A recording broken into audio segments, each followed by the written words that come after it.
सा तक किया नहीं।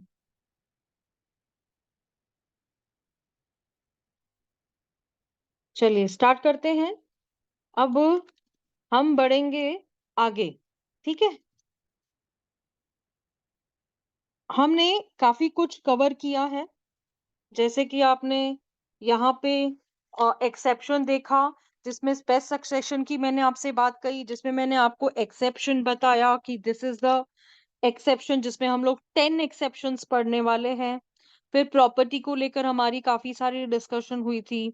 फिर मैंने यहाँ पर आपको वीडियो दिखाई थी, जिसमें मैंने आपको बताया कि ये जो रिवर्सनरी होता है, क्या होता है, right to reversionary was a person जो इनहेरेंट करता है। फॉर लाइफ की बात हुई थी यहाँ पर।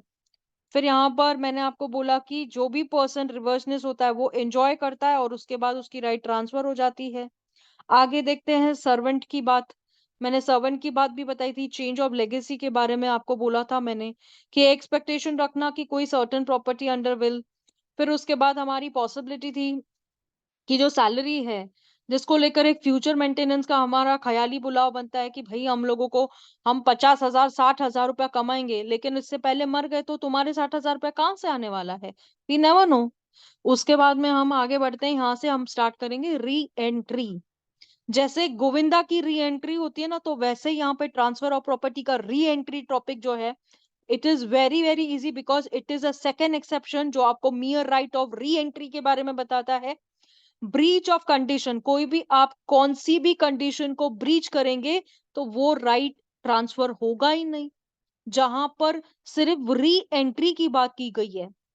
यहाँ पे मैंने बताया था कि जो लैंडलॉर्ड होता है, अगर वो अपना घर देता है किसी को भी किसी भी कंडीशन पे कि ये ले, तुझे हमने घर दिया है, तू मेहमान समझ के रहना, तू अपना घर समझ के उसमें ऑल्ट्रेशन करना चाह दिया, तो हमने तुमसे ये कह दिया कि भाई तुम हमारा घर छोड़ दो, leave my house. Further, upon the breach of condition of tenant of landlord has a right to terminate the tenancy and resume the possession before the expiry of the termination of tenancy. अब यहाँ पर मैंने आपसे बताया था कि अगर ऐसी कोई परिस्थिति आती है, वो रिज्यूम करना है पोजेशन को, तो before the expiry of the period को मतलब यहाँ पे बोला है कि अगर उसने कोई भी कंडीशन को ब्रीच किया है, किसने? टेनेंट ने। ठीक है, तो लैंडलॉर्ड को क्या राइट है? टर्मिनेट करना। क्या टर्मिनेट करना? टेनेंसी। आज एक क्लाइंट ने मुझे बोला, मैं बताती हूँ आपको, रियलिटी बताती हूँ। यहां से मैं एक पार्ट खत्म करके आपको रियलिटी फैक्ट की साइड में लेके जा रही हूँ। This right of landlord is right of re entry. ठीक है, therefore there is a difference between, जो कि मैंने आपसे डिस्कस किया था, it means right to resume possession. Possession को वापस लेने का मतलब है राइट ऑफ री एंट्री। फिर whereas a person gives a possession of a property to another person for certain period of time, इस पे भी मैंने बात करी थी आप लोगों के सामने। certain period यानी फिक्स इंटरवल होता है, 12 महीने होने दीजिए, 15 16 17 20 22 24, any number of years even months. लेकिन अब यहाँ पर जो पर्सन एंटाइटल होता है, वो एंटर करेगा किसमें? उस पोजेशन ऑफ प्रॉपर्टी की जिसकी उसकी है। ठीक है, now, it is a right of landlord to resume the possession of a property from tenant upon the breach of any condition subsequent, ये इसकी बात मैंने आपको बता दी। Upon the breach of condition, the landlord has a right to terminate the tenancy and resume the possession before the expiry of the term of tenancy. मुद्दा पूरा होने से पहले ही मुझे घर में घुसना, क्योंकि उसने ब्रीच किया है। तुम गलती करोगे, हम उसकी सजा तुम्हें देंगे ही देंगे। अब मैं आपको ना right of a landlord of his re entry right, यहाँ पे जो ये दिख रहा है ना आपको, ये री एंट्री राइट, ये देखो। अब मैं आपको बताती हूँ, रियल रियल वे की तरफ लेके जाती हूँ। Okay, one of my client is calling me. ठीक है, दो ब्रदर्स है, टू ब्रदर्स, अंडरस्टैंड ना, this is right of re entry की बात यहाँ पे मैं समझा रही हूँ, रियल समझ रही हूँ। दो ब्रदर है, this is brother number 1, this is brother number 2। अब इनके फादर, ठीक है, इनके फादर जो है, उन्होंने क्या किया, ये नंबर 1 ब्रदर के लिए एक गिफ्ट डीड एग्जीक्यूट की। क्या एग्जीक्यूट की? Gift deed. ठीक है, आफ्टर दैट इनकी जो ब्रदर सेकेंड है, इनकी वाइफ। अब इन्हें टेंशन हो गई कि अरे गिफ्ट डीड का मतलब है ओनरशिप ही चले गया, टाइटल ही चले गया, मेरे पास तो री एंट्री का राइट किधर से आएगा? Because now I am not the owner of the property, though I am one of the brother, but जो फादर है उन्होंने क्या किया, एक ब्रदर के नाम पे गिफ्ट डीड कर दिया। ठीक है, उसके बाद में अब जो सेकेंड ब्रदर की वाइफ है उन्हें टेंशन आने लगा कि अब मुझे राइट टू री एंट्री कैसे मिलेगा वो घर के अंदर, जिसका पोजीशन, जिसका राइट, जिसका ओनरशिप, जिसका टाइटल मेरे ससुर जी ने मेरे तो देवर जी को दे दिया या मैंने जेठ जी को दे दिया, तो कहां से आएगा वो मेरे पास? How, why, where, when, what, ये सारे सवाल हमारे दिमाग में आना स्टार्ट हो जाते, कैसे आएगा? अब मेरा देवर तो मुझे घर में घुसने नहीं देगा, मेरा जेठ तो मुझे घर में घुसने नहीं देगा। लेकिन दोनों ब्रदर्स के टर्म्स एंड कंडीशंस अच्छे हैं। The dispute between both the brother is wife's. ठीक है, अब now right to re entry का वे कहां से आता है इस माई को, यानी इस लेडी को, ये कैसे घुसेगी इस घर में? अब तो हम क्या कर सकते हैं इस केस में? हम क्या कर सकते हैं? आइदर हम पावर ऑफ अटॉर्नी कर सकते हैं, अगर दोनों ब्रदर्स राजी है कि if both the brothers are happy कि ठीक है वो ये मेरा भाई है मैं इसको दूंगा, power of attorney would be one reason. Second, अब ब्रदर बोलता है नो, पावर ऑफ अटॉर्नी नहीं हो सकता क्योंकि उसमें सेलिंग राइट्स आ जाएंगे। अगर हमारा प्रॉपर्टी के सेलिंग राइट्स उसमें आ जाएंगे तो वो ब्रदर बोलता है मेरे गिफ्ट डीड का क्या रह जाएगा फिर? मेरे को तो ओनरशिप मिला, टाइटल मिला, उसके बाद में मैं ओनर हो गया, तो why I should bring my brother inside again? जो मुझे मिला है वापस मैं उसको कैसे लेके आऊंगा? तो पावर ऑफ अटॉर्नी ये एक रेमेडी थी। ठीक है, अब इसके लिए हमारे लिए नो ऑप्शन हो गया। अब राइट टू री एंट्री कैसे होगा? ये ऑप्शन तो हमारा किल हो गया। इसके लिए हमारा राइट टू री एंट्री है family settlement agreement. This is the remedy of right to re-entry.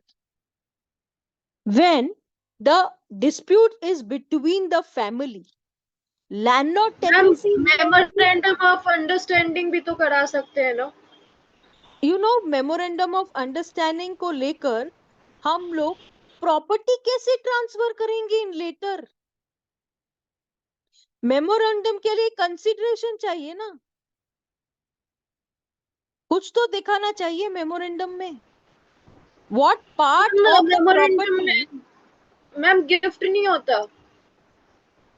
हो सकता है ना, अगर इसका ब्रदर जिसके नाम पे गिफ्ट डीड हुई है वो अपना शेयर लेके और अपने ब्रदर को सेकंड शेयर में एज अ गिफ्ट डीड देता है तो हो सकती है। लेकिन वो क्यों देगा? वो क्यों देगा? इफ विल गिव इट तो उसका पर्पस तो सर्व ही नहीं होगा। तो व्हाट इज अ रेमेडी? अगर उस वाइफ जो है, जो सेकंड ब्रदर की वाइफ है जिसके हाथ में कुछ भी नहीं है, वो क्या बोलेगी कि कुछ तो मिले, कुछ तो होए, तो she will try to re enter into the house. तो right to re entry would be from family settlement agreement. ठीक है, अब राइट ऑफ द लैंडलॉर्ड, यहां पे मैंने बताया री एंट्री को लेकर और लाइव एग्जांपल दे दिया आपको। Right of re entry is a right of connected with an inherent in the land. अब ये जो है ना, ये लैंड के साथ अटैच्ड होती है। अब मैं आपको बताती हूँ, जो इंटरेस्ट है यहां पर, एग्जाम्पल के तौर पे रहती हूँ री एंट्री की बात, री एंट्री की बात कर रही हूं मैं। आप लोगों ने कन्वेंस डीड सुना है क्या होता है? नहीं सुना होगा, ठीक है। जब एक सोसाइटी बनती है, ठीक है, when the society is formed, अब जो सोसाइटी के जो भी कस्टमर्स होंगे जो फ्लैट ओनर्स होंगे या फ्लैट परचेजर्स होंगे, ठीक है। अब एक सोसाइटी के साथ में क्या क्या आता है, आप लोगों को इस फ्लैट में क्या क्या आएगा, इजमेंट्री राइट्स दिए जाएंगे, होंगे या नहीं? ऑफ कोर्स यस होंगे। Ma'am, yes ma'am. उसके साथ में आपको क्या मिलेगा, आपने लीगल पोजीशन इंस्ट्रूमेंट। ले लिया, आपने पोजीशन ले लिया फ्लैट का। ये ईजमेंट्री आप राइट से होते हैं मैम। दिखाऊंगी मैं आपको, इजमेंट्री राइट्स दिखाऊंगी, ठीक है। मैं इजमेंट्री राइट्स के तरफ आपको एग्जांपल देती हूँ। Right to re entry is a right connected with the interest in the land. सारा का सारा जो लफड़ा होता है ना, वो लैंड का ही रहता है।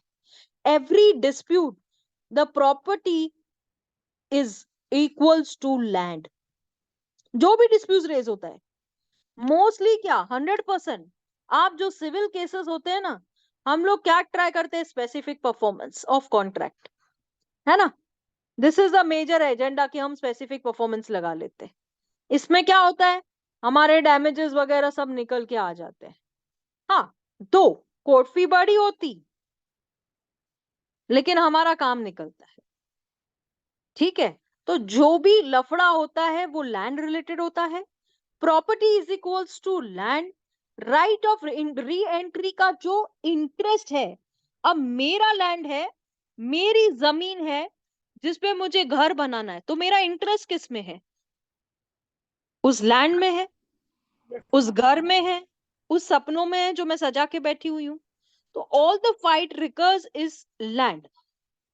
mere right of re-entry is a right not connected with the interest in the land. It is simply a personal, I'm sorry, it is simply a personal license right not connected with the interest in the land. यहां पर ये बोल रहा है कि जो re entry की जो राइट है वो not connected with the interest of land. अगर लैंड से कनेक्टेड नहीं है तो आपका पर्सनल इंटरेस्ट है ना उसके अंदर, वो पर्सनल लाइसेंस है ना आपको, वो राइट जो कि इंटरेस्ट ऑफ द लैंड से कनेक्ट ही नहीं करती है। सारा झगड़ा जो होता है that is connected to the interest of the land. Every dispute, whether it is between the builder, whether it is between the society members, whether it is between the flat owners, whether it is between the flat purchasers, parking का लफड़ा अलग होता है, ठीक है। और mere right to re-entry का मतलब ये होता है कि अगर आपका बिल्डर है, हाँ, बिल्डर ऑफ द सोसाइटी का बिल्डर होगा, पहले कंस्ट्रक्शन करने के लिए पहले बिल्डर तो चाहिए ना, जो लैंड परचेज करता है। इसमें क्या क्या होता है आपको पता है, एक ने लैंड परचेज की, एक ओनर ऑफ द लैंड है, इसको क्या बोलते हैं आपको पता है, builder is equals to owner? No, wrong. Owner कौन होता है लैंड का? मैम जिसके नाम ट्रांसफरर। है मैम, जिसके नाम पे लैंड है मैम, वो owner तो वही है। ट्रांसफरर होता है या ट्रांसफरी होता है, बताओ। मैम जो ओनर होता है वो ट्रांसफरर होता है, और जो परचेजर होता है वो ट्रांसफरी होता है। पक्का? Yes yes. चलो, अब यहां पर मैं आपको बताती हूं, अगर विक्की ने लैंड के मैटर्स देखना स्टार्ट किए होंगे तो ये सुन के ले लो विक्की तुम। अब जो ओनर है वो क्या करता है ना, सेल डीड करता है, ठीक है। लैंड समझो उजमा को बेची जा रही है, ठीक है। Uzma is the purchaser of the land. अब उजमा क्या ये लैंड किसी और को दे सकती है? यस, दे सकती है। किसको दे सकती है? एनीवन, किसको भी दे सकती है।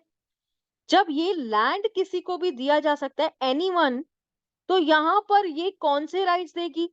डेवलपमेंट के राइट्स देगी, जिसके लिए क्या करेगी? Development agreement, power of attorney. पता है ये बात? What do you mean by development agreement and power of attorney? नहीं पता है, जिसे हम DAPA कहते हैं। जब कोई लैंड ओनर खुद कंस्ट्रक्शन नहीं करता है। जब लैंड पर ओनर कंस्ट्रक्शन नहीं करता है, समझ रहे हो इतना? वो क्या करता है? वो अपना राइट ट्रांसफर करता है। ठीक है? किसके थ्रू? डीएपीए के थ्रू। समझा? तो जिसमें जिसका पर्सनल राइट कनेक्टेड होता है जो लैंड से नहीं है, और जिसमें जिसका पर्सनल लाइन कनेक्टेड होता है इंटरेस्ट जो लैंड से कनेक्टेड है। ओके?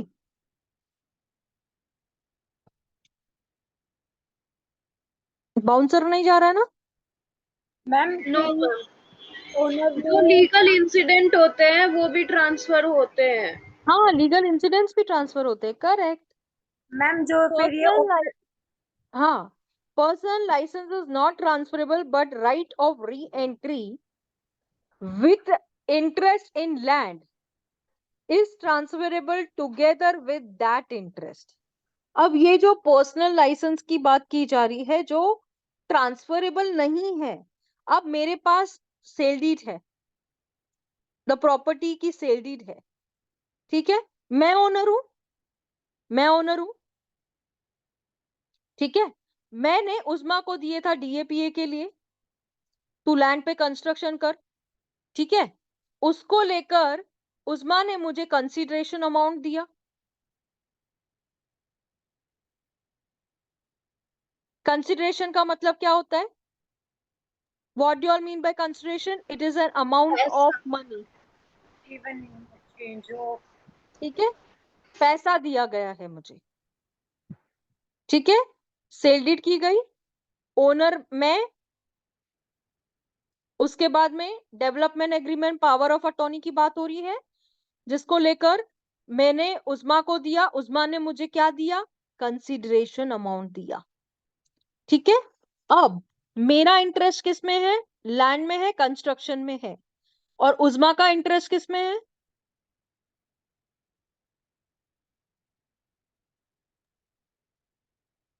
कंस्ट्रक्शन में। उस्मा कंस्ट्रक्शन करेगी, ठीक है? और उसका अपना जो मेरा एज अ ओनर मैं उसमें री एंट्री कर सकती हूँ, एज अ ओनर मैं उसमें री एंट्री कर सकती हूँ। मैंने उसको सिर्फ राइट दिया है, ट्रांसफरेबल नहीं दिया है। लैंड मेरी है, आज भी मैं ओनर हूं, मैंने उसको काम दिया है, उस्मा वहां पे काम करेगी, जिसको लेकर उस्मा ने मुझे पैसे दिए हैं कि मैं आपके, फिर हमारा रेशियो डिसाइड होता है, जिसको लेकर मैं आपसे कहूं कि आप लोग जो ट्रांसफर ऑफ प्रॉपर्टी पढ़ रहे हैं तो कन्वेंस के पार्ट को भी आपको पढ़ना चाहिए।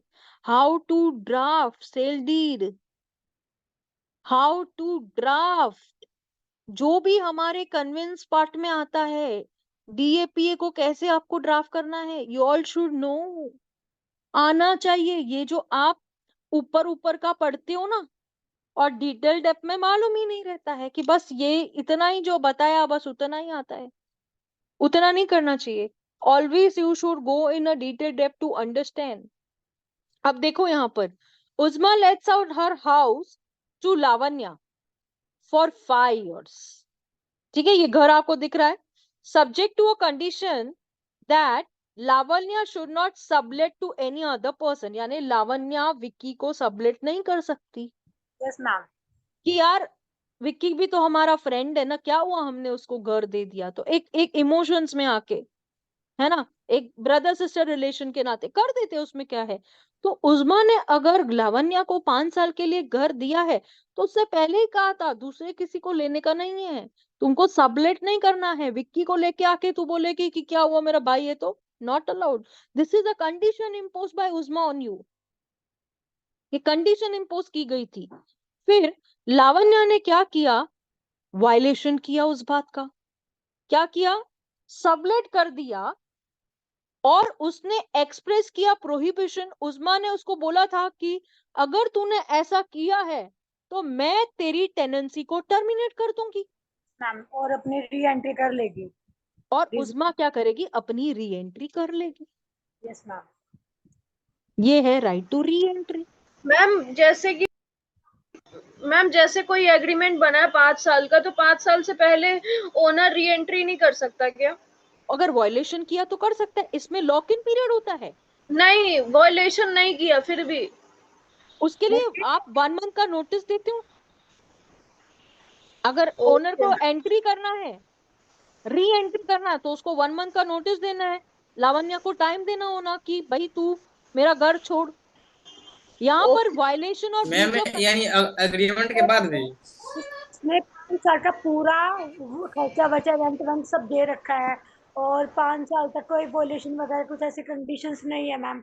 तो फिर मैम उस केस में अगर वो धमकी देता है कि मेरे घर से निकलिए वो, तो फिर मैम क्या करेंगे उसमें? अगर समझो एक बात है, देखो 1 मंथ का नोटिस दिया जाना चाहिए। आपको जो धमकी दी जा रही है ना, तो उसको लेकर आप पुलिस कंप्लेन करोगे ना बेटा, पुलिस कंप्लेन करोगे ना। और जब तक आप बोलो कि नहीं मेरा पीरियड खत्म नहीं होता, मैं नहीं छोड़ूंगा। लेकिन हाँ, owner also has to give you 1 month time, कि एक ऐसी होती है तो उसको आपको जो डिपॉजिट था, जो पैसे लिए थे उसने आपसे, वो रिटर्न करने पड़ेंगे उसको, और कुछ ना कुछ आपको डैमेज देना पड़ेगा। ऐसे ही थोड़ी हम लोग ओनर को भी जाने देंगे। वायलेशन कर रहे, ब्रीच कर रहे, क्या नहीं कर रहे हैं। तेरे को एग्जाम्पल के तौर पे किसी के पेट पे लात मारने की बात है।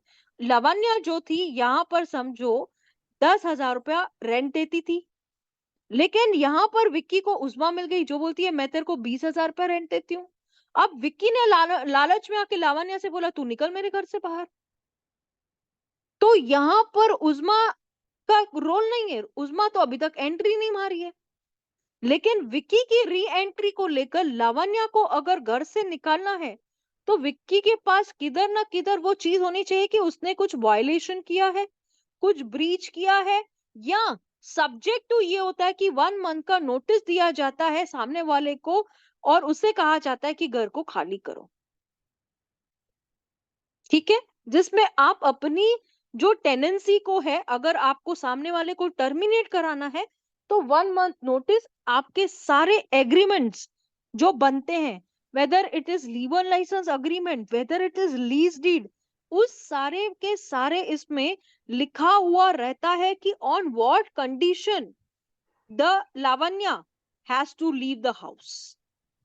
ऐसे ही नहीं होता है, जिसको लेकर तो मैंने आपसे अभी कहा कि आप लोगों को ये भी सीखना चाहिए कि how to make a agreement to sale, how to make an agreement, how to make sale deed, how to make mortgage deed, how to make power of attorney, how to make every document which is really eligible for some और the other purpose. आपको वही तो कह रही हूं मैं। यहाँ पे टीचर्स क्या करते हैं, ट्रांसफर ऑफ प्रॉपर्टी सिखा देते हैं, सेक्शन वाइज बता देते हैं, लेकिन इनसाइड बताओ ना, what do you mean by sublet. अगर टेनेंसी की राइट है, तो टेनेंसी के साथ तुम सिखाओ ना कि लीवर लाइसेंस अग्रीमेंट कैसे बनाया जाता है। क्योंकि हम लोगों के सामने ओनली द सेक्शन है, बट एक्चुअल हमारे पास ये है ही नहीं कि एग्जैक्टली अग्रीमेंट कैसे बनाई होती है, एग्रीमेंट में क्या क्या क्लॉजेस होने चाहिए, एग्रीमेंट में क्या क्लॉज नहीं होना चाहिए, और हम कितने पीरियड ऑफ टाइम का अग्रीमेंट कर सकते हैं। जैसे हम लीवर लाइसेंस अग्रीमेंट करते हैं तो 11, 12, 22, 24, है ना, डिपेंड ऐसे करते हैं। लेकिन अगर 5 इयर्स से ऊपर की अग्रीमेंट की थी है, तो उसमें लीज डीड किया जाता है।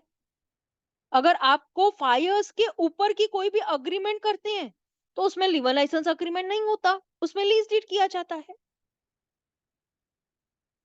ठीक है, लीवर licence agreement period is 5 years, up to 5 years.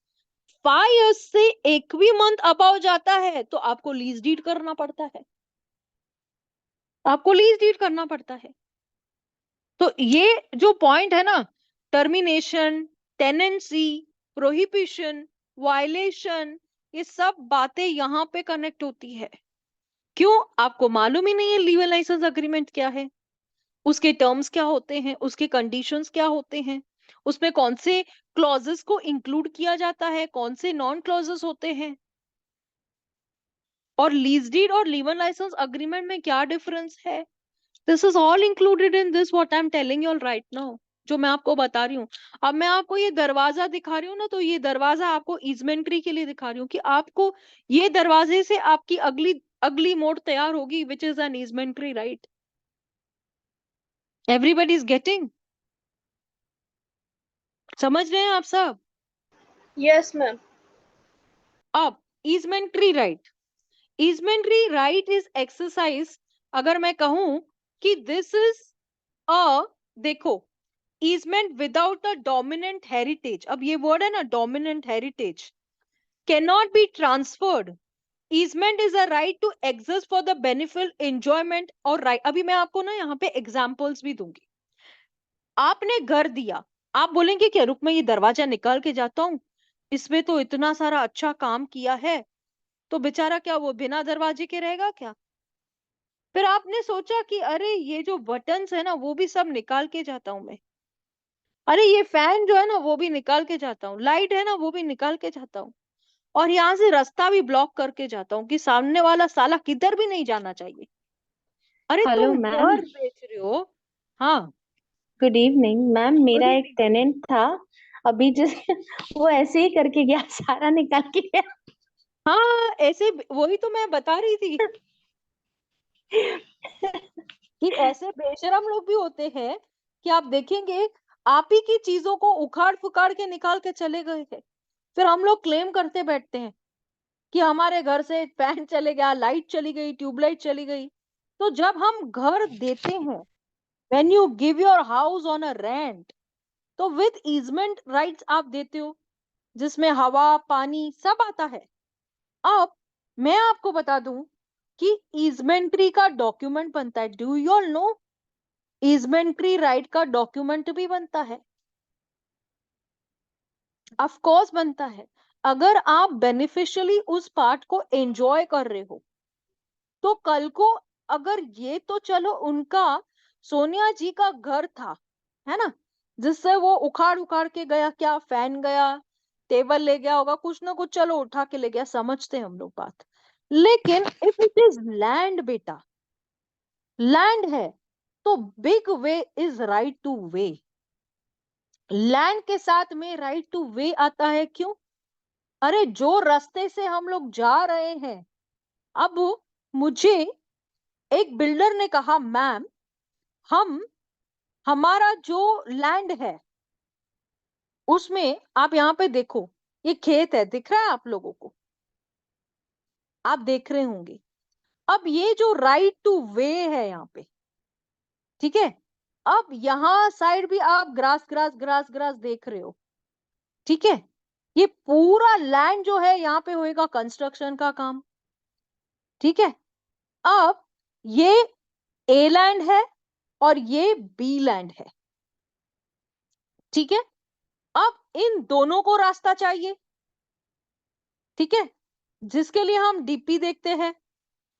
अब आपके यहाँ पे क्या बोला जाता है, आई हैव नो क्लू। हाँ, इसका मतलब क्या होता है कि राइट टू वे जो है वो कहां से है, रास्ता कहाँ है, रोड कहाँ है, उस रास्ते से कितने, जैसे अगर मैं, ये ए है और ये बी है, ए जो है वो यही रास्ते से आता है जाता है, ठीक है, इसकी लैंड है, उसको रोड है।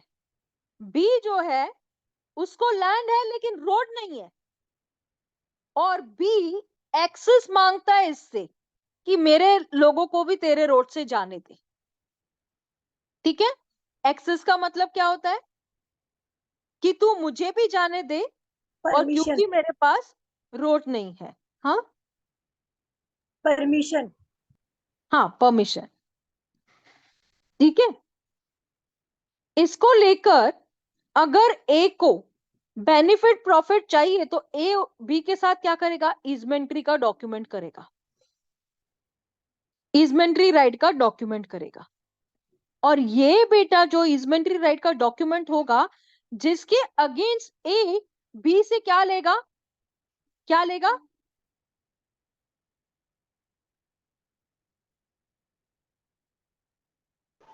पैसे। Money,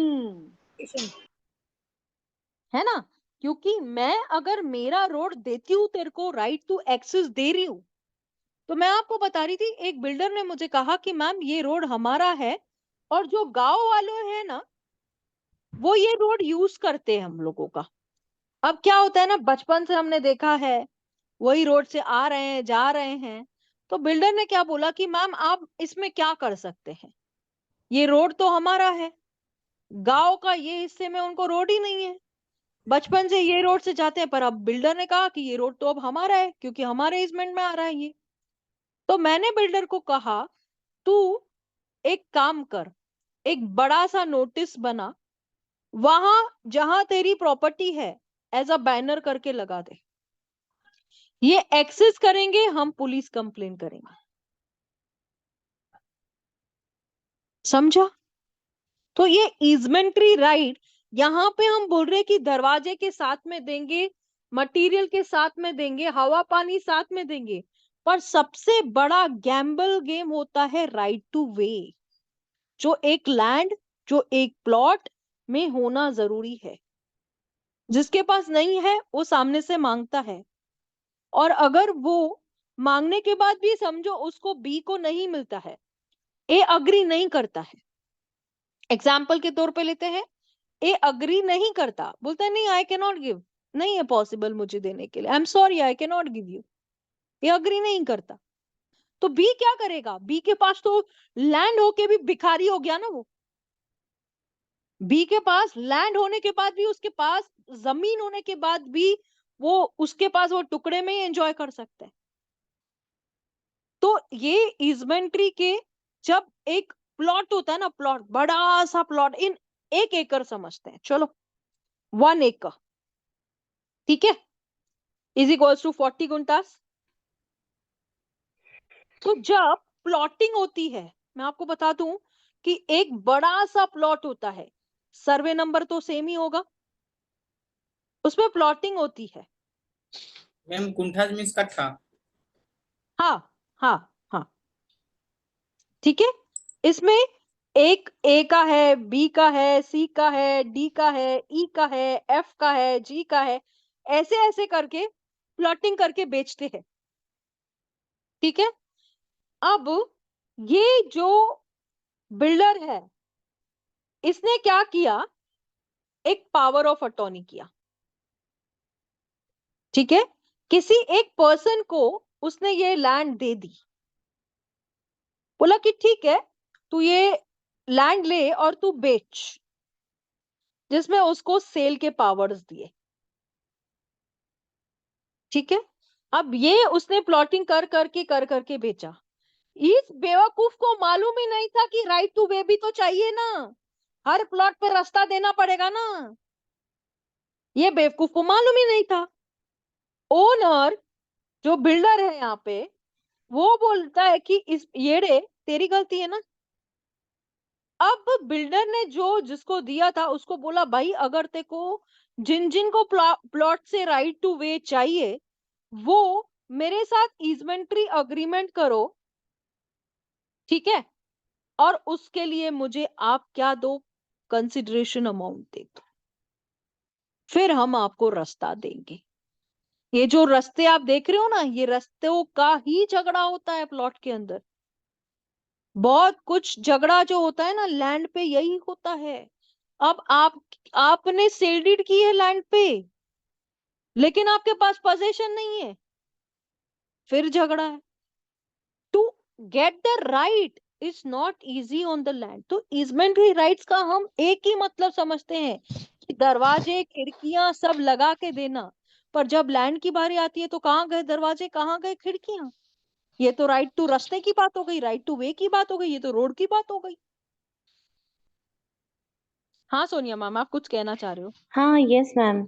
ma'am, recently we had an issue with the builder जो he thought he was great guns, वो आके अपनी बड़ी सी गाड़ी रास्ते के बीच में खड़ा कर देता था।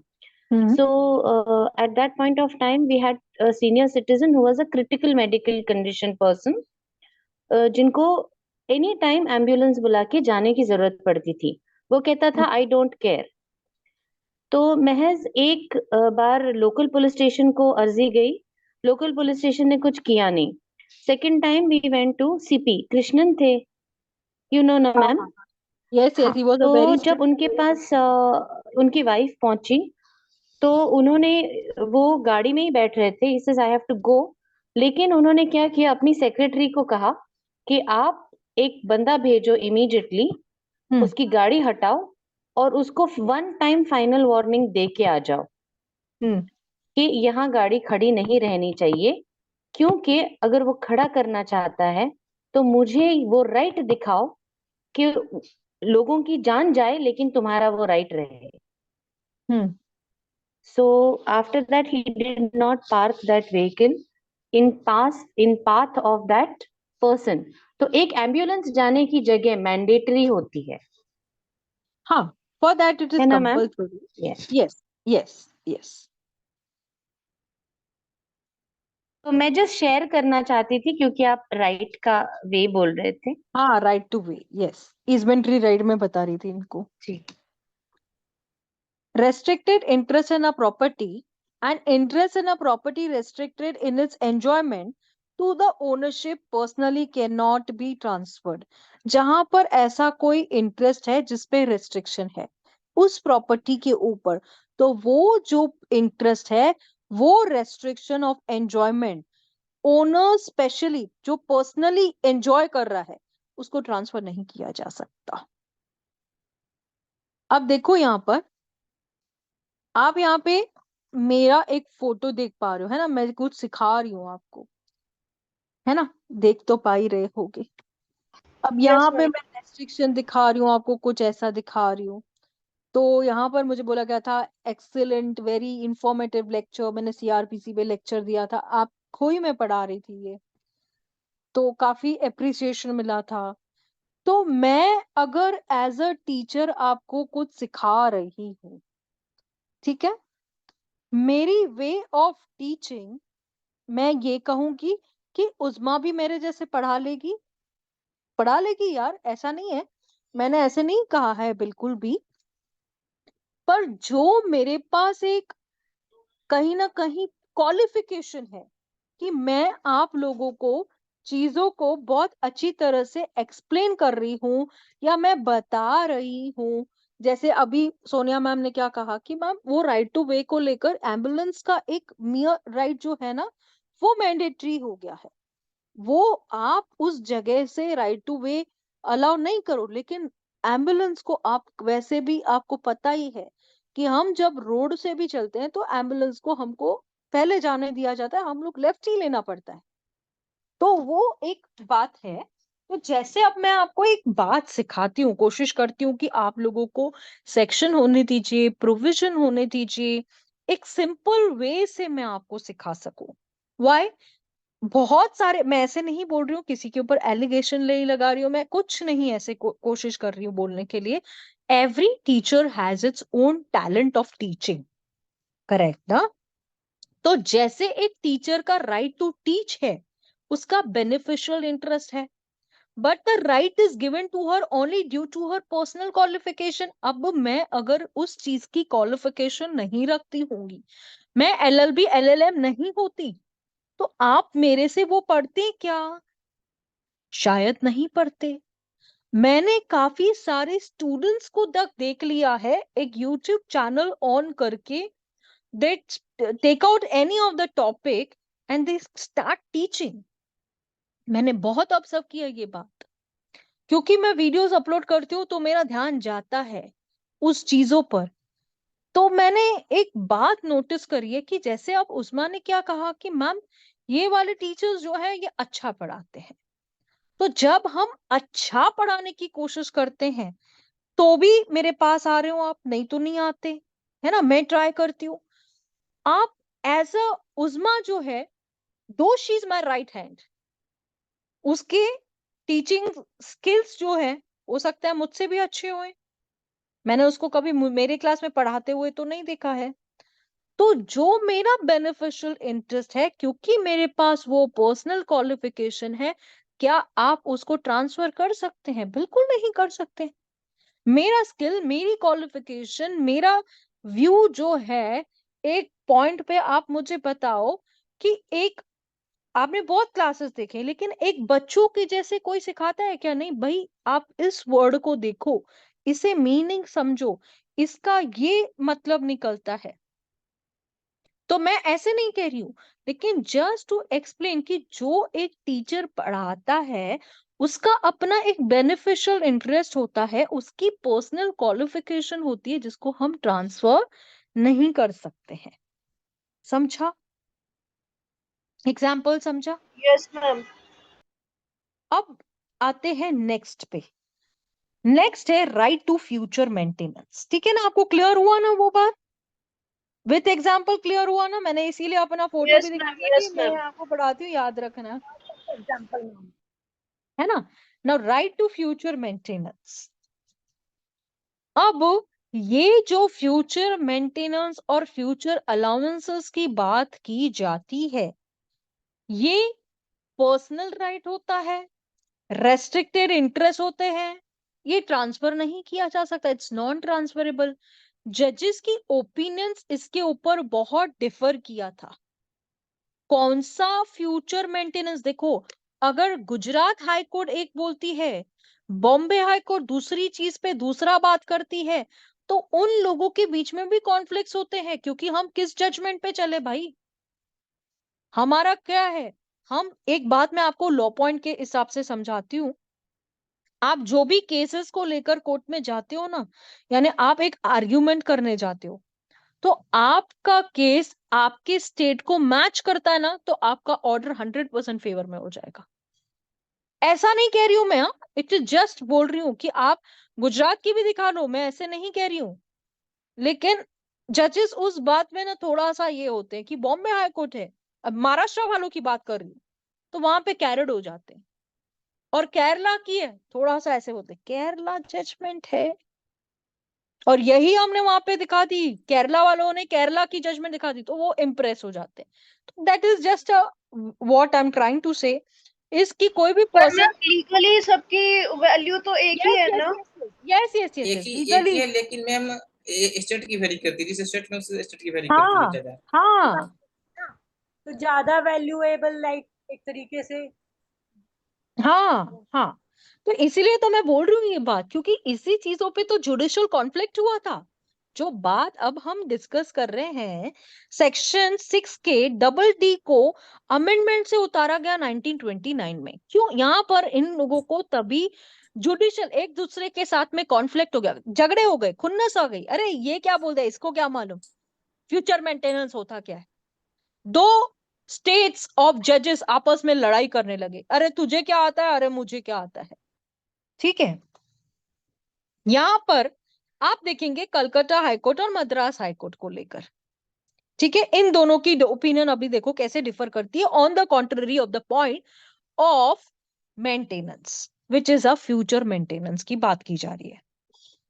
आप देखेंगे कि कलकत्ता हाईकोर्ट और मद्रास हाईकोर्ट ये कहती है कि मेंटेनेंस ग्रांटेड बाय कोर्ट, यहां पर ये बोलती है, कलकत्ता बोलती है नॉट ट्रांसफरेबल है, मद्रास बोलती है ट्रांसफरेबल है। अब रीजन क्या है, इसके रीजंस क्या है?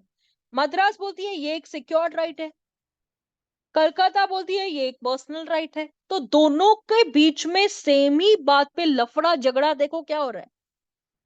बात एक ही है, वो बोलता है ट्रांसफर नहीं हो सकता है, वो बोलता है ट्रांसफर हो सकता है। भाई रीजन क्या है? वो बोलता है वो पर्सनल राइट है, ये बोलता है सिक्योर्ड राइट है। तो कैसे, मैं आपको बताती हूँ, देखो यहां पर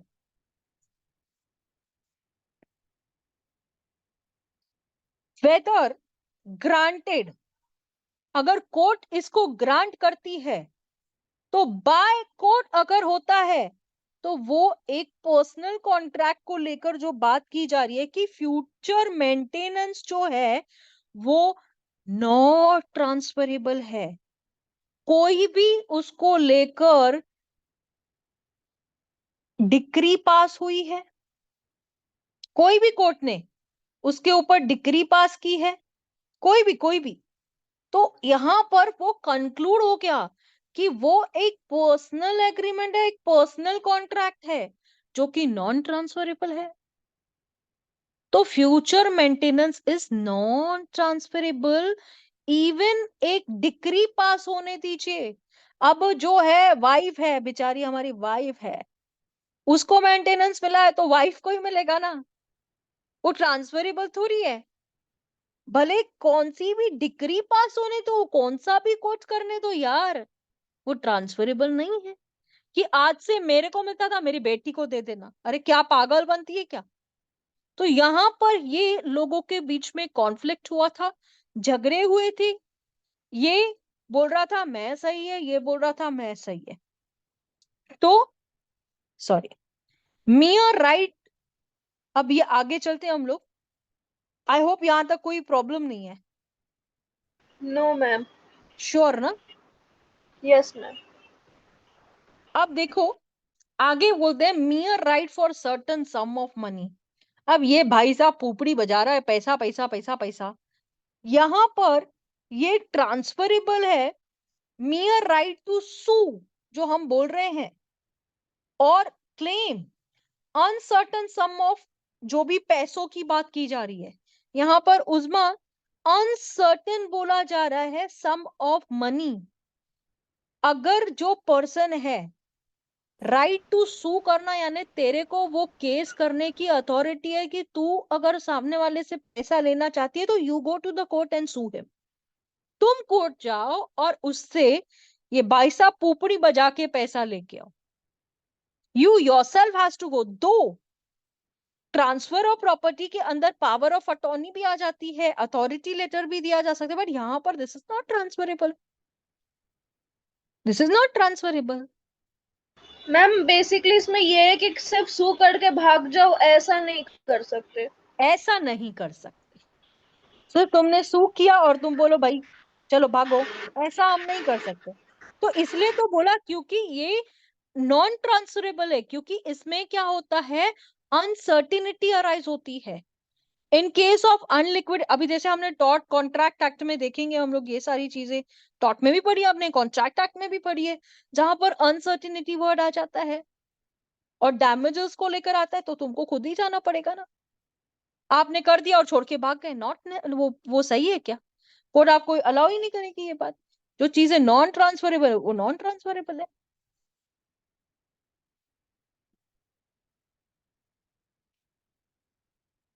अब आप देखेंगे यहां पर आपको ये सैलरी दिख रही है, पब्लिक ऑफिसेस है, सैलरी है, वो ट्रांसफर नहीं हो सकती। सिंपल सी बात है।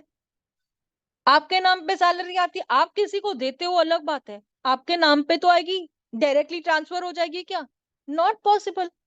एक जज बैठा है बोलता है आज से मेरा बेटा जज है, भाई मैं नहीं हूं, नॉट पॉसिबल। वो कैसे ट्रांसफर होएगा भाई? एक जज दूसरे डिस्ट्रिक्ट में ट्रांसफर हो सकता है, लेकिन एक जज का बेटा उस जगह पे आ सकता है क्या? Not transferable, not transferable.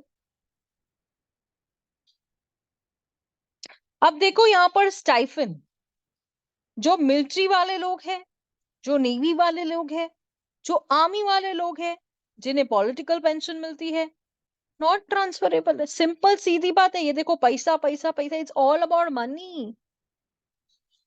यहां पर आपको क्राइटेरिया दिया गया है, मिलिट्री होने दीजिए, नेवी पर्सन होने दीजिए, आर्मी पर्सन होने चाहिए, पॉलिटिकल पेंशन वाले उनको नहीं ट्रांसफरेबल है।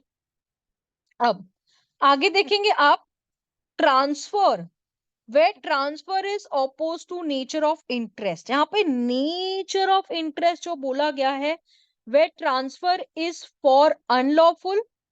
दूसरा यहां पर देखोगे आप ट्रांसफरी, ये ट्रांसफर नहीं हो सकता है जिसमें ऑब्जेक्ट है, लॉफुल ऑब्जेक्ट, लॉफुल कंसिडरेशन, जिसको हमने section number 23 of Indian Contract act 1872 में देखा हुआ है, disqualification by law, section 136 of transfer of property act. आप देखेंगे ये 136 जो है ना, ये सेकेंड लास्ट सेक्शन है ट्रांसफर ऑफ प्रॉपर्टी का, आपको पता ही होगा, खैर मैं बता रही हूँ ये बात। तो यस मैम। तो ये जो इंटरेस्ट है वो ट्रांसफर नहीं हो सकता, अगर वो अनलॉफुल है नहीं हो सकता, जिसमें ऑब्जेक्ट और कंसिडरेशन होती नहीं हो सकता, कोई पर्सन डिस्क्वालिफाइड बाय लॉ है भाई तो नहीं कर सकता है, तो नॉट अलाउड है। Untransferable right of occupancy added in ma'am इसमें दो 1855. वो और है, रेस नलिस और रेस एक्स्ट्रा कमर्शियल। ये है ना, एच में है मैम। एच में है। और yes ma'am, res nullius things without owner और res extra commercial things outside business. कौन से These बैरक things से पढ़ रही हो? मैम बेयर एक्ट नहीं, वो हमने लिख रखा है।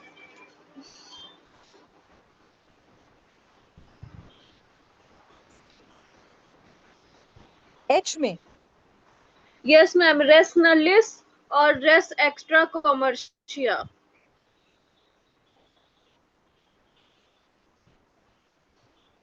ठीक है, मैं देख के बताती हूँ, ये तो मुझे तो नहीं पता, ओके क्योंकि मैम। एच में मेरे हिसाब से तो नहीं है।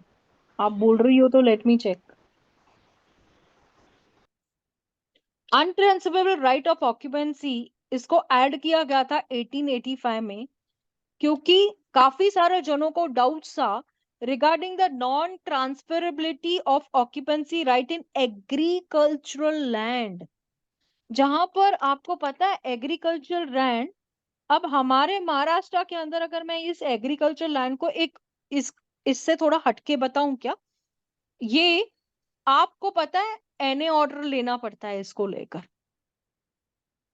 है ना सोनिया मैम? एनए ऑर्डर चाहिए ना?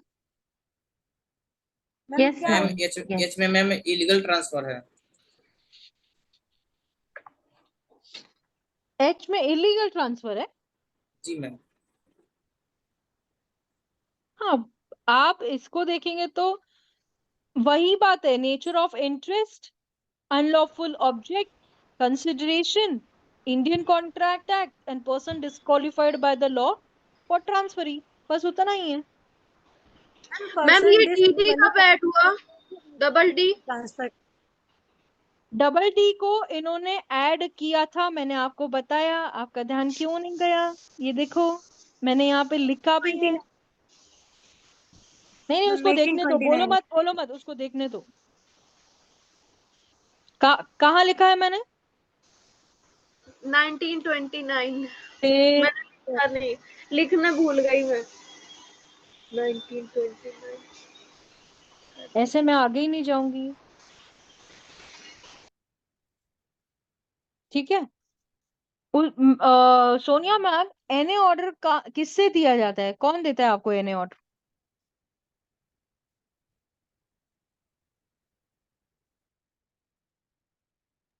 सोनिया Hello. मैम बताइए। Yes, ma'am. Yes, NA yes, order yes. कौन कौन देता है एनए ऑर्डर हमको? Collector. और एनए ऑर्डर का पर्पस क्या रहता है? मैम एग्रीकल्चर अगर मतलब वो construction construction construction? Non agricultural land का।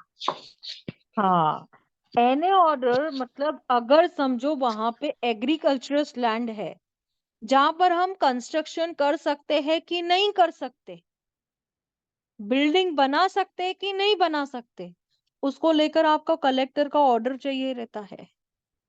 लिख लो ये बात यहाँ पर, क्योंकि it is talking about agricultural land. Untransferable right of occupancy add हुआ था 1885 में। आपको डाउट, जो नॉन ट्रांसफरेबिलिटी ऑफ ऑक्यूपेंसी का राइट है in agriculture right, a tenant having a untransferable right of occupancy can not transfer his right to another person. अब एक टेनेंट है, उसको बोला गया है कि भाई तू ऑक्यूपाई कर, तो वो अपना जो ऑक्यूपेंसी है वो क्या ट्रांसफर कर सकता है क्या किसी और पर्सन को? नो नहीं मैम। कर।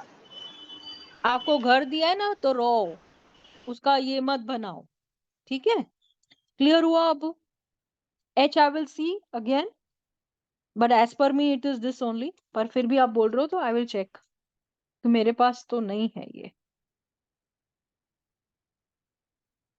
ठीक है? मैम मुझे एक डाउट है। हाँ। मैम मतलब एकदम रिमोट, बहुत ही रिमोट विलेज में अगर लैंड है तो वो एनए कराने के लिए क्या हमें तहसीलदार के पास जाना पड़ेगा? यस। We will और go to the collector of that district. नहीं, सुनो ना, अगर विलेज है समझो, मैम और एकदम रिमोट विलेज है जहाँ पे अथॉरिटीज बैठते नहीं है, तो तहसील के पास ही जाना पड़ेगा ना। तो अगर मैम कलेक्टर की है, ऑर्डर नहीं लगेगी क्या, प्रांत की उसके बाद लगेगी? आपको वो उसके बाद आपको वो डिस्ट्रिक्ट का कलेक्टर को ये तहसील का ऑर्डर देना पड़ेगा ना। अच्छा, ये रूट फॉलो कर, बट हाँ, we'll have to travel to the nearest tehsil then. Yes, nearest tehsil. Nearest पहले आपको तहसील will be तहसीलदार को valid. अप्रोच करना पड़ेगा, उसके बाद में आप जाएंगे आगे। आपको सोनिया मैम सुनो ना, आपने वो हायरार्की पढ़ी है? किसकी हायरार्की मैम? मतलब ऐसे जैसे भी हम लोग अभी देखो, फॉर एग्जाम्पल कि अगर जैसे हम कन्वेंस डीड को लेकर साकर संकुल में जाते हैं, करेक्ट। अगर आपको करेक्ट। 7/12 को लेकर कुछ चैलेंज करना है तो उसको लेकर एक अथॉरिटी है जिसके पास हम जाते हैं। और समझो आपको डिमार्केशन को लेकर जाना है तो you have to go to that authority. तो जैसे हम लोग डीआरटी के पास जाते हैं, लैंड रेवेन्यू वाले के पास में जाते, जैसे पहले हमने सिटी सर्वे से स्टार्ट करते हैं, करेक्ट ना, if the it is regarding the property. आप यस मैम। सिटी सर्वे वाले के पास क्यों जाती हो, मुझे बताओ।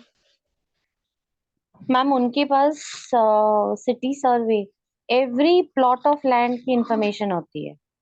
सिटी सर्वे के पास सीसी, यस। और सीटीएस नंबर के लिए जाते हैं कि हम लोग प्रॉपर्टी कार्ड के लिए जाते हैं वहां पे?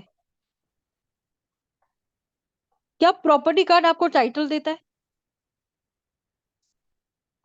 प्रॉपर्टी कार्ड आपको टाइटल देता है ना ma'am? No, no, no, no no, no, no, no, no no. No ma'am, title नहीं देता है। नहीं, नहीं, नहीं, नहीं, नहीं, नहीं, प्रॉपर्टी कार्ड हमको टाइटल नहीं देता है। It just shows that your property is in existence उस प्रॉपर्टी कार्ड के ऊपर, कि ये प्रॉपर्टी है। प्रॉपर्टी कार्ड आपको टाइटल नहीं देता है। अब जो फ्लैट ओनर्स है, फिर कन्विंस क्यों करें, फिर हम प्रॉपर्टी कार्ड लेके बैठ जाए ना। फिर कन्विंस क्यों करना है आपको? आप प्रॉपर्टी कार्ड ले लो और बैठो ना चुपचाप से। और मैम कन्विंस बीच में, तो हाँ जी मैम, हाँ जी, बीच में एक जजमेंट भी आई थी ma'am. In fact 2 or 3 judgments, one is from Calcutta, one is 2 RSC. Hello. हाँ बोलिए ना, मैं आपकी सुन रही तो हूँ इसलिए। मैम, उन्होंने कहा that mutation entry also just shows existence. हाँ, it does not give you the title of the property. तो वही लॉजिक अप्लाई होता है यहाँ पर भी, बिकॉज आई एम हाँ, little confused on its this. Not a logic dear, ये लॉजिक ही नहीं है, ये लॉजिक ही अच्छा, नहीं है।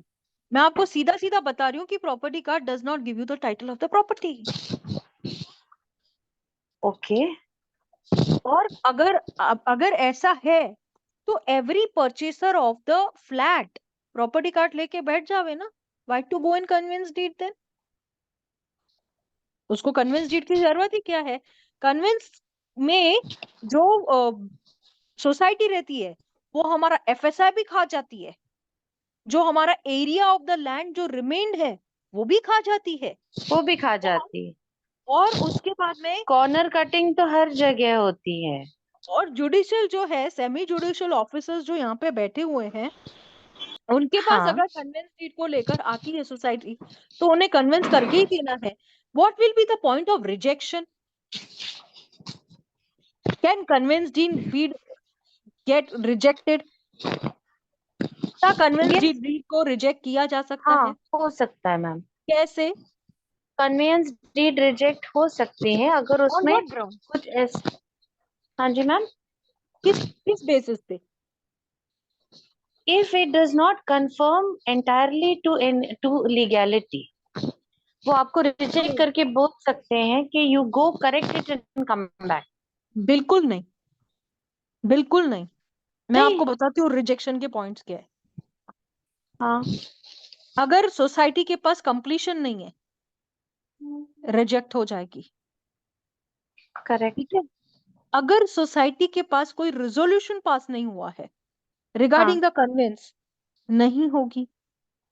अगर वहां पर कुछ ऐसी पार्किंग्स है या ऐसा कुछ स्पेस है जिसमें as an architect certificate says कि उनके पास एफएसआई रिमेनिंग है जो कि major portion of the area है, तो रिजेक्ट होगी।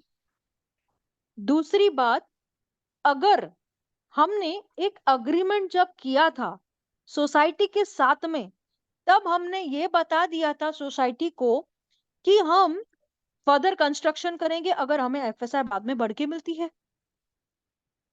आपको मैं बता दूं, उसको लेकर आपको ऑर्डर चाहिए रहता है, यानी कि कौन सा ऑर्डर, या आपको एक तो रिवाइज प्लान का ऑर्डर चाहिए रहता है, यस आप मैम रिवाइज करा के लेते हो, जी और उसको लेकर आपको सोसाइटी का एनओसी चाहिए रहता है। करेक्ट सोसाइटी एनओसी देगी नहीं, नहीं देगी सोसाइटी कन्वेंस के लिए जाएगी, तो बिल्डर के पास क्या रेमेडी है?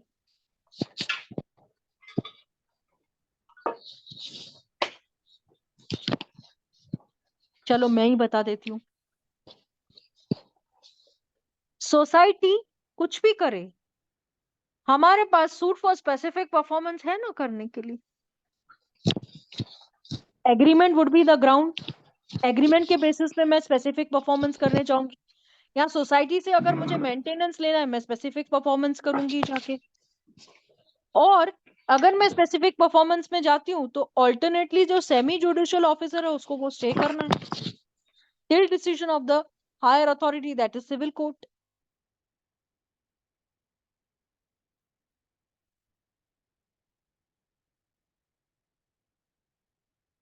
क्या हुआ, सही नहीं है? no ma'am I'm not that well versed with this so I thought because for conveyance तो बहुत प्रॉब्लम्स होती है जितनी कन्वेंस करो उतने इश्यूज आते रहते हैं नहीं, कन्वेंस को लेकर रिजेक्शन का पॉइंट ही नहीं है ना इनके पास। वो सेमी जुडिशियल ऑफिसर जो बैठता है उसको बोलते हैं हम, मैंने उसको क्या बोला कि you do as a civil officer ना, though you are acting as a, भले ही आप एग्जीक्यूटिव ऑफिसर हो ना, वहाँ पे करेक्ट एग्जीक्यूटिव हाँ मजिस्ट्रेट का काम कर रहे हो, तो तुमको फॉलो तो सिविल प्रोसीजर ही करने का है ना। तो बोलता है कि नहीं, मैम हाँ I don't have the power of civil magistrate, I am just हाँ अ हाँ quasi judicial officer, I am just going to work as per the registrar. अब रजिस्ट्रार क्या करता है, वही करता है ना, this is all register work ना, ये रजिस्ट्रार का ही तो पार्ट है, विच इज अ साकर संकुल। यस मुझे पता है उज्मा, विकी, लवन्या, आप सभी को नहीं समझ रहा है कि मैं इसके साथ में कौन सी लॉ पॉइंट पे डिस्कस कर रही हूँ, है ना विक्की? मैम पर मुझे हमेशा लगता वो लोग तो बोलते हैं करेक्ट करो नाना तो वो गलत है क्या मैम नहीं, ये लोग ड्राफ्ट देते हैं ना, सोसाइटी ड्राफ्ट देती है, तो वो बोलते हैं कि आप उसमें ये करेक्शन करके लाओ, if that officer feel that this is to be corrected. अच्छा ओके लेकिन उससे पहले ओके तो इन लोगों का सर्टिफिकेट बनता है ना। First the judicial officer is suppose to pass an order ना, वो जजमेंट करेगा, और उसको लेकर हमारे पास रेमेडी सीधा हाई कोर्ट है, जिसको हम रिट पिटीशन फाइल करते हैं आगे जाके। करेक्ट साकल संकुल में डायरेक्ट एचसी अप्रोच है करेक्ट हाँ, सिविल जज को पावर ही नहीं है ना। पर मैम फिर वो करेक्शन मैम हाँ then are we just trying to accommodate for the sake of avoiding WP या या क्या है व्हाट इज दी हाँ करेक्ट करेक्ट ओके यस। तो मोती भाई तू तू साइन करके दे दे हमको हमारा जनरेट मिटा दे हाँ, और उसको लेकर भी तो आप आगे जाते हो ना, फॉर द हाँ registration of your conveyance deed, that is only the order which you are taking it from them. यही तो पॉइंट्स है जो हम लोगों को मालूमात ही नहीं होती है। मैम आपने ना अभी एक बहुत इम्पोर्टेंट बात क्लियर की जो मुझे बिल्कुल नहीं मालूम थी वो लोग बोलते थे क्लियर करो ना मतलब I am not so well versed with this part of no civil no no, clear करून आणा म्हणजे तो काय, ते ड्राफ्ट मध्ये चेंजेस करून आणा, नंतर तुम्हाला चेंज परत करो तिकडे ना जायचं. हाँ आणि उसके बाद में तुमको वो वापस से ही रजिस्टर करने का है ना, you have to get it registered, and before which that आपका ऑर्डर के अकॉर्डिंग कन्वेंस डीड की जाती है। एंड वो अथॉरिटी को क्या है, ड्राफ्ट अप्रूव करना, वो ड्राफ्ट अप्रूव होता है, ड्राफ्ट अप्रूव करने के बाद में, अगर मैं एक बात बताती हूँ कि हमने इनसे कह दिया साकर संकुल वालों से कि आप इस ड्राफ्ट में चेंजेस करके दो ना, बिल्डर की तरफ से फेवर में पॉइंट डाल के दो ना, they will never agree to this.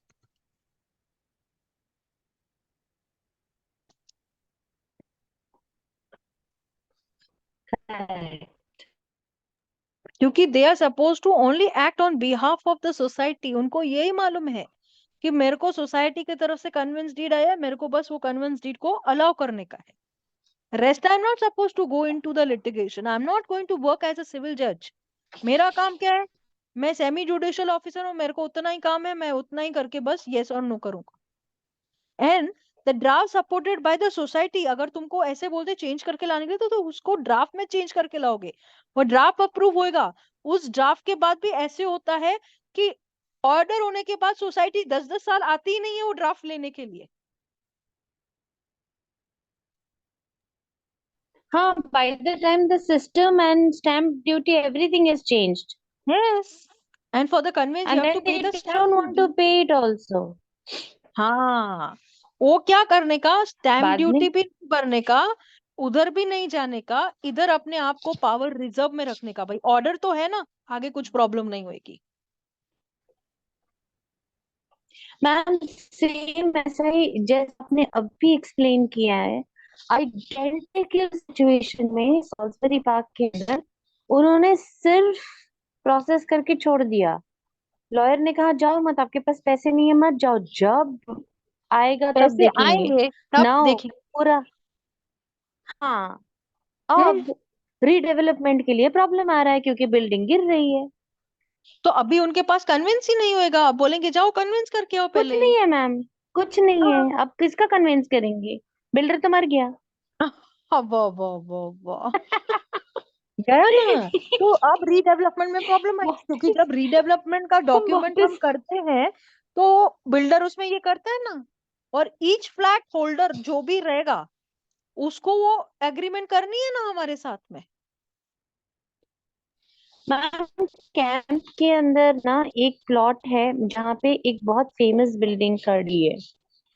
Ma'am हाँ उस बिल्डिंग में कन्वेंस के नाम पे पावर ऑफ अटॉर्नी दी है, और पावर ऑफ अटॉर्नी के अंदर जगह फ्लैट्स बहुत खूबसूरत है, हम्म, लेकिन area of flat he mention नहीं है।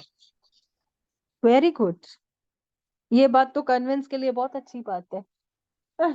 जस्ट जोकिंग, जस्ट जोकिंग, क्योंकि सच्ची में मैं आपको बताऊं कि ये सारे जो पॉइंट्स है ना हमको बहुत बारीकी से समझने पड़ते हैं। इसलिए तो मैंने कहा कि बहुत सारे स्टूडेंट्स जो है, जो यहाँ पे ट्रांसफर ऑफ प्रॉपर्टी पढ़ने बैठे हैं, लेकिन उनको बेस क्लियर ही नहीं है। बस जो सेक्शन में लिखा है, जैसे मैंने अभी उजमा को देखा, what she did you know, मैं आपको बता रही हूँ कि वो ए क्लॉज में क्या लिखा है हियर के बारे में, बी क्लॉज में क्या लिखा है री एंट्री के बारे में, सी क्लॉज में क्या लिखा है इजमेंट। अरे ये थोड़ी पढ़ना है तुमको, ये तो आप लोगों को कोई भी टीचर पढ़ा देगा, है उजमा। बस मैम रट्टा मार रही थी। हाँ उजमा, अपना वीडियो ऑन करो। नहीं मार रही थी रट्टा तुम? मैम मार रहे थे वो, इसलिए मार रहे थे क्योंकि सीक्वेंस वाइज याद हो जाए, इसीलिए। मतलब मेरी तो सिखाने की अच्छा ही नहीं है ना, दैट्स व्हाई यू नहीं नीडेड दैट। मैम है, नहीं मैम है। हाँ नहीं नहीं, आज मेरे को प्रूव करके दिया, अच्छा हुआ, with the blessings of God. वो उस समय आपका माइक ऑन रह गया था, मुझे कभी नहीं पता चलता मेरी उस्मा ये काम करती है। मतलब बिहाइंड द वो मैम हमसे पिक्चर। रट्टा नहीं मारा जाता है, ये बात है। हम बस कीवर्ड याद रखते हैं, बाकी उसका जो बनाना होता है वो हम खुद से ही बनाते हैं। बाबू, हमने आपके लिए इतना स्लाइड्स बना के क्यों मेहनत किया? हम काय को आपको डोर कुत्ता ये सब दिखा रहे हैं उसके अंदर? find it yes out anywhere, find it out, I would say that you bring this transfer of property slides from anywhere, if I could say। मैं अपना प्रैक्टिस क्या, आप लोगों का क्लास भी छोड़ दूंगी। I will leave it right now and go from here, मेरे को नहीं पढ़ाना फिर। मैम आप है ढूंढ ही के दिखाओ नहीं, मुझे ये है बात। ही नहीं, है ही नहीं, नहीं मैम, हो सकता है ऐसे इसके नहीं, माइंड में मैं है। खुद ही बता रही हूँ आपको, मैं खुद ही बता रही हूँ, टीपी नहीं इतना मैम ऐसा डिफिकल्ट नहीं है। है कि मर मर के पढ़ना मतलब एक्सपीरियंस लेना पड़ता है। आज जो बात आपने क्लियर की है, जा करेक्ट करो नाना, ये तो मुझे भी नहीं पता थी मैम। और मैं इतनी थक चुकी थी कि I don't do conveyancing there at all because I can not tolerate that. होता है, because conveyancing is a very bad part. Ma'am वो एंड आई कैन सुनते नहीं है, अंडरस्टैंड आपको कि छोटी रजिस्ट्रार। छोटी बातें बहुत बहुत रिमोटली मालूम होती है। मैम मुझे तब पता पता रहेगा कि चलता अरब। है जब जब जब हम लोग कोर्ट जाते हैं। जब तक कोर्ट राइट। नहीं जाना पड़ता ना तब तक वो मायने रखता है। एक बार कोर्ट चले जाओ ना, फिर जो चिड़फाड़ होती है उस फिर लेकिन एविडेंस लेकिन में सब कुछ सोनिया, निकलता है। आप हम इतने सालों से कोर्ट में हैं, ठीक है, हम सब समझते हैं। आप मुझे बताओ, फिर भी कितने सारे जो लॉयर्स हैं उनको नहीं पता है। They ask and call each other कि भाई इसमें क्या रेमेडी। मैंने यहाँ पे बता दिया कि हम लोग ये इसमें नहीं जाएंगे, हम स्पेसिफिक परफॉर्मेंस करेंगे, हम ये नहीं करेंगे। मैंने पूरा एक्ट को छाप मारा है। पढ़ना ऐसे होता है। बाकी जो तुम रट्टा मारने बैठी हो ना उस्मा, मेरे को तो ऐसे चेस्ट पेन होने लगा था कि मेरे बच्चे यहाँ पे रट्टा मार रहे हैं। फिर तो मैं पढ़ाई कराना बंद कर दूं ना। मेरे को क्यों पढ़ाने की जरूरत है? तुम दूसरी टीचर से पढ़ो, जो तुम मुझे बोल रही थी वो अच्छा पढ़ाती है, उनके पास चले जाओ तुम। है ना बाबू? क्या फर्क पड़ता है? अगर रट्टा ही मारना है तो टीचर्स बैठे बैठे हैं आपको पढ़ाने के लिए, मेरे को नहीं चाहिए। इजमेंट्री राइट को लेकर मैं राइट टू वे और एक एक चीज आपको बता रही हूँ, तो क्यों बता रही हूँ? किस बात का रट्टा? जब हम लोग लाइन टू लाइन में आपको स्लाइड्स दिखा रही हूँ कि this is a first slide, this is a second slide. अच्छा, अगर मेरे को एक्सप्लेनिंग, मैं अपना फोटो डाल के दिखा रही हूँ कि ये देखो मैं टीचर हूँ, मैं आपको ऐसे पढ़ाती हूँ, वैसे मैं आपको कैरी कर रही हूँ उस चीज को लेकर कि नो बेटा, this you have to remember. और जब हम पेपर लिखना स्टार्ट करते हैं ना बेटा, if your concept is clear, nobody can kill you anyways. आप उसको डबल आंसर कर सकती हो। बाकी तुम जो गलत फैमिली में चल रही हो ना, तो मेरी क्लास में तो रट्टा जो मारेगा ना, तो मैं तो उससे बहुत नाराज होने वाली हूँ। नेवर नेवर नेवर बेटा। आज हमारे कॉन्सेप्ट क्लियर नहीं होते ना, तो हम इस बात पे और transfer of property is very easy. मैं ऐसे बोलूंगी, मानती हूँ टफ है, लेकिन it is very easy. Why it is very easy? क्योंकि हमारे को प्रैक्टिकल पर्पस मालूम है ना, रेमेडीज मुझे मालूम है। तुम क्यों चिंता कर रही हो? अरे मैं तुमको चाहूं ना, इधर बैठ के, सोनिया मैम बोल रही है ना, मैं यहाँ पे बैठ के आपको एग्रीमेंट टू सेल कैसे बनाते बना के सिखाती हूँ। कौन से डॉक्यूमेंट्स को कैसे सिविल में देखा जाता है, प्रॉपर्टी को कैसे ट्रांसफर किया जाता है, मैं आपको बताती हूँ। आप सेल डीड बोलो, एग्रीमेंट टू सेल बोलो, कन्वेंस डीड बोलो, आप मेरे को बोलो मॉर्गेज डीड बना के दे, any document you just tell me यार, मैं आपको क्लॉजेस तक दिखा दूं कि ये क्लॉज में ऐसे ऐसे डाला जाता है। हम लोगों को भी नहीं सिखाया गया था, हमने भी सीखा है, पर मैं तो आपको प्लेटर में सर्व कर रही हूँ, फिर हम रट्टा कर रहे हैं बेटा। मुझ में ही कमी होगी ना, इसीलिए तुम्हें ऐसा करना पड़ रहा है। हाँ ऐसा ही है, नहीं तो तुम तो नहीं पहले मैम, ऐसे बस कभी पढ़ नहीं रही थी, करती रटन थी। नहीं मार रही थी।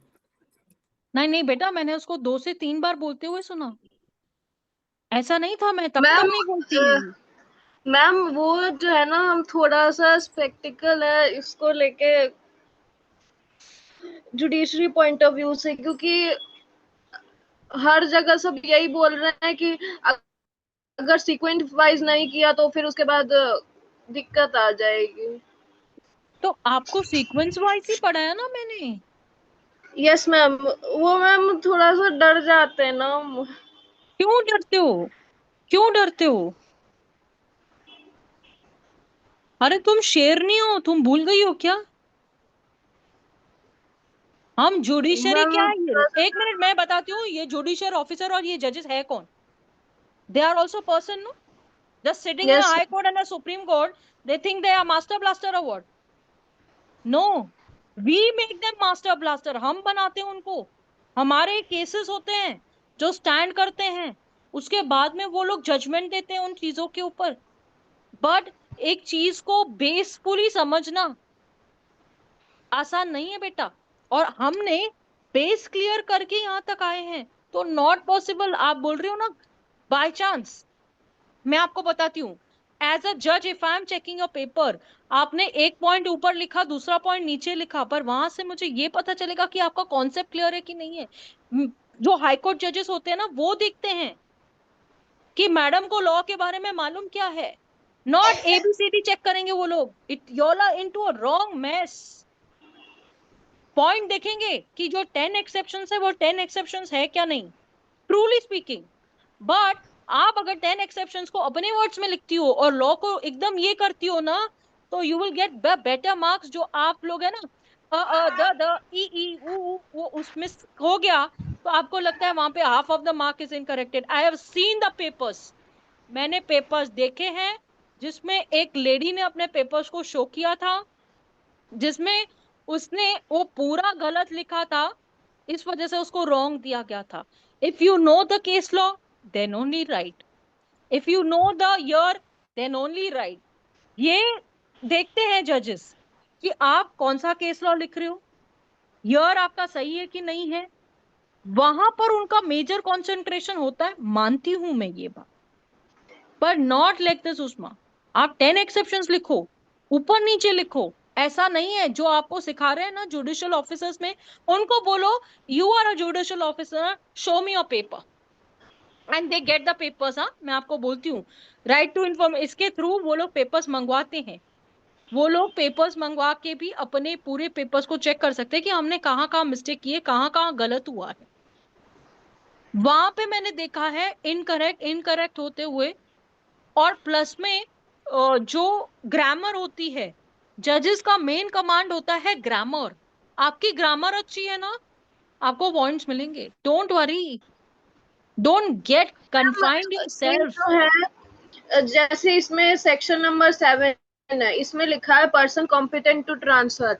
तो ऐसा अगर हमने लिख दिया कि who is competent to transfer as per section 10 of Indian Contract Act, sound mind होना चाहिए और हाँ ये सब होना चाहिए, तो उधर गलत हो जाएगा, ऐसा सब बोलते हैं।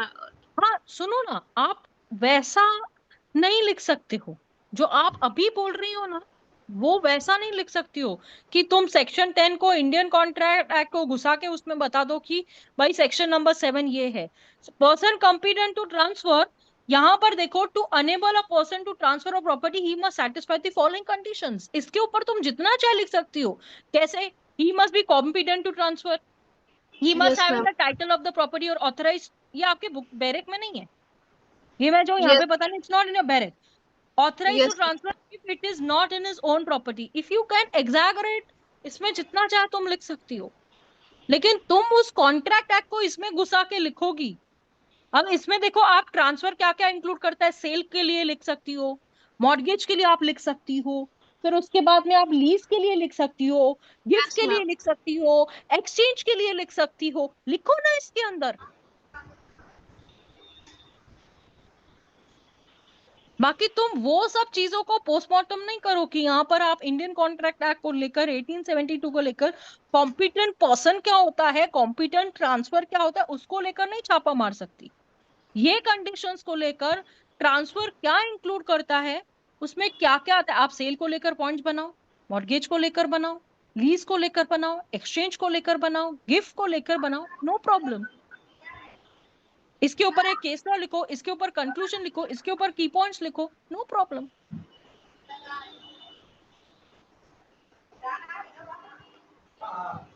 और मैं ना आप लोगों को क्वेश्चन आंसर्स देना बंद कर दिया था, तो मैं स्टार्ट करती हूँ। यस मुझे मैम, कल क्वेश्चन से आंसर। मैं कल यस से स्टार्ट करती हूँ, और मैं आप लोगों को बताती हूँ क्वेश्चन आंसर्स कैसे लिखे जाते हैं। Don't worry.